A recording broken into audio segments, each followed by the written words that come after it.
Hey guys, welcome to another episode of the Nihongo Master podcast. I'm your host Azra, and I believe that today's topic is one of the top Google searches when it comes to Japanese etiquette, table and dining manners. I'll bet it was the food of Japan which got a fair few of you interested in the culture in the first place. While ramen and sushi have become dinner-time mainstays around the world, the customs that go along with them were mostly all left behind in Japan. And it's no secret that there are a lot of them in the Japanese culture. And if you're thinking jokingly that eating french fries with chopsticks falls under the customs, you're bang on right. Because anything to do with chopsticks is very crucial in Japanese table manners. And while we covered a bit of this in our Season 1 Episode 11, The Picture of Politeness, this episode will go into further details of eating etiquette as well as drinking etiquette in Japan. You might want to take notes so you can brush up your ways of eating ramen and sushi before your Japan trip.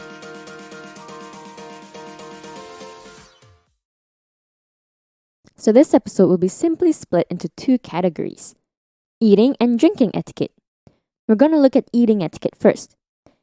As soon as you sit down at a table in a restaurant in Japan, you're going to be served with an oshibori, to mean wet towel in Japanese. These are provided to customers to clean their hands. You get a cold one in summer and a hot one in winter. Now here's your unofficial first tip. Only use the oshibori to wipe your hands and not anywhere else like the face. Okay, but here is the first official etiquette, where we look at all things chopsticks. Didn't I say that chopsticks take up a crucial chunk in Japanese dining etiquette? If there's a poster for it, chopsticks will be the main graphic. In Japan, you eat almost anything with hashi, which translates to chopsticks, except for burgers, so please don't attempt that. One of the big-time Japanese dining rules is to know your way around the ins and outs of proper chopsticks usage. If you can work a pair of chopsticks, you're about halfway there. You just have to keep in mind the acts that are strict no-goes. Say you're at dinner, or yushoku, with a couple of friends and decide to share a few dishes.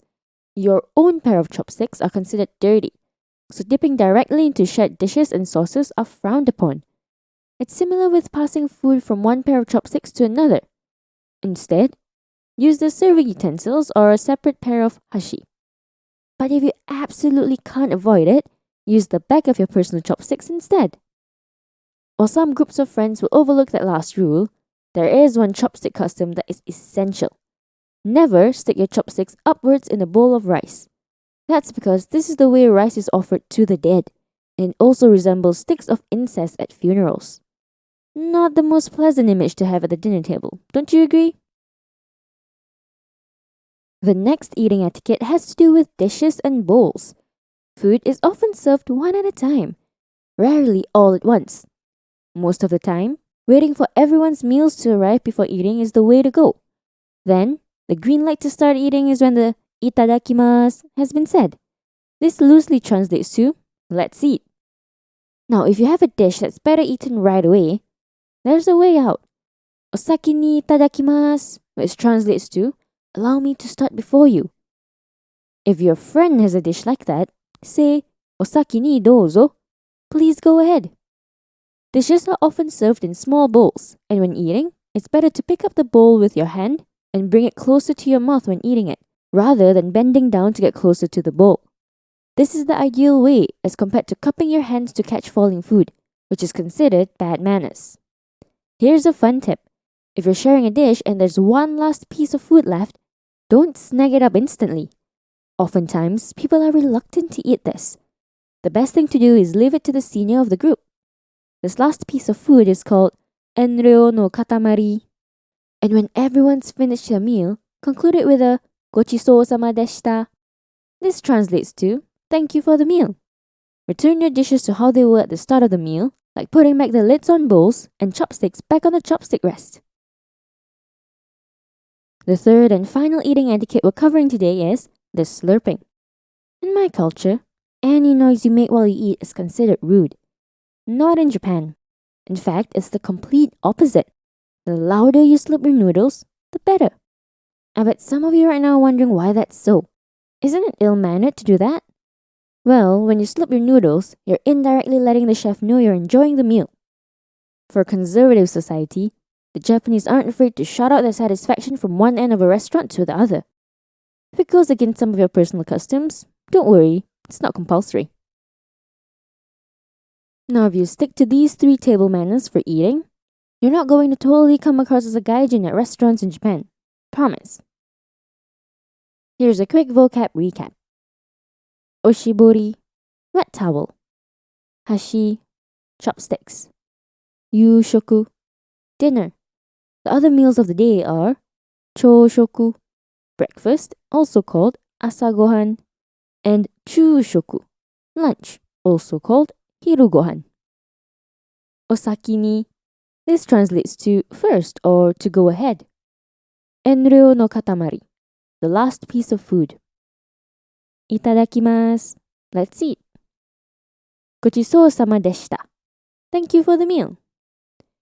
Gaijin, short for gaikokujin, to mean foreigner. By the way, if you haven't checked out our official website yet, why not give it a browse? At Nihongo Master, we offer efficient Japanese lessons that are quick, easy, and fun for Japanese language learners of all levels, from beginners to advanced. Our smart tools will assist you in areas where you need a little bit of a push and congratulate you on the ones you've aced. With a community of over 50,000 Japanese students, you're not alone on your learning journey. Make new friends and improve together with our point system, collecting points as you go along. Ask away any questions you have on our group discussion pages. There's sure to be others as well as our Japanese instructors that are quick to answer. You can also take Nihongo Master with you on the go and learn Japanese as you trot the globe. Practical, right? Now we move on to everyone's favorite part, drinking. Yes, the Japanese have drinking etiquette too.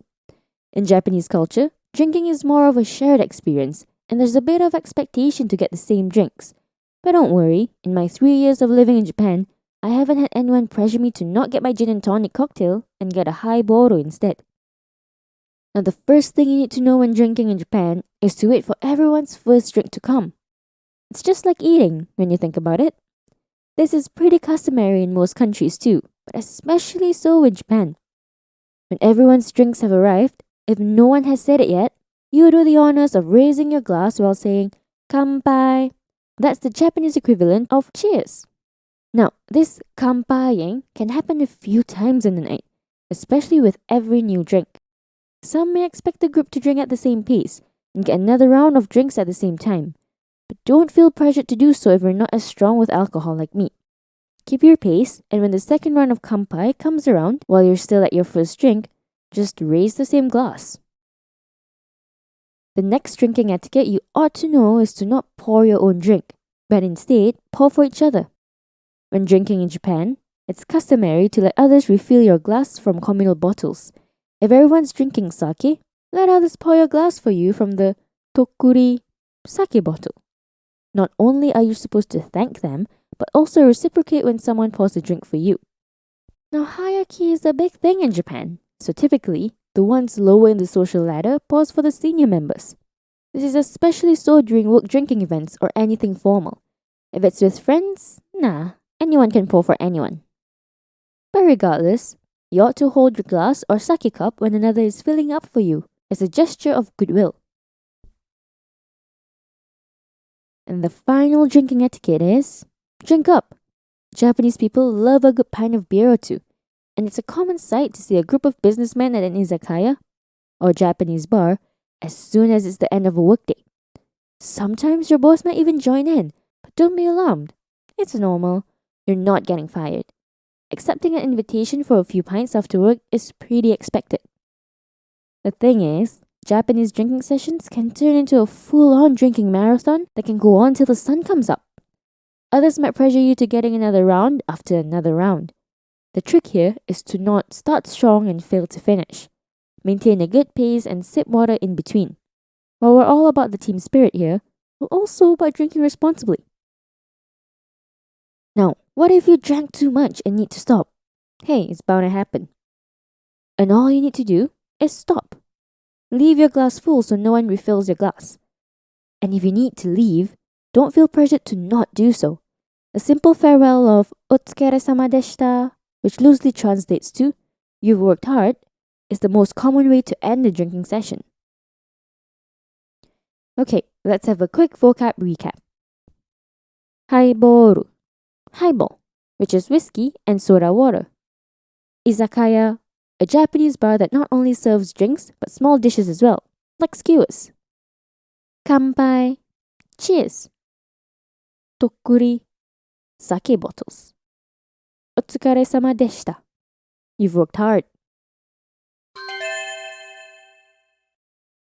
Japanese table manners are not at all hard to get used to.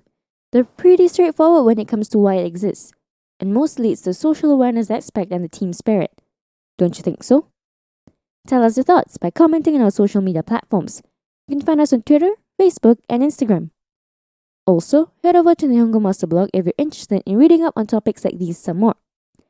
And if you're keen on picking up some more Japanese for yourself, pop onto our official website, nihongomaster.com, to learn more. While you're at it, why not get yourself a subscription? Get a head start on your Nihongo journey with Nihongo Master.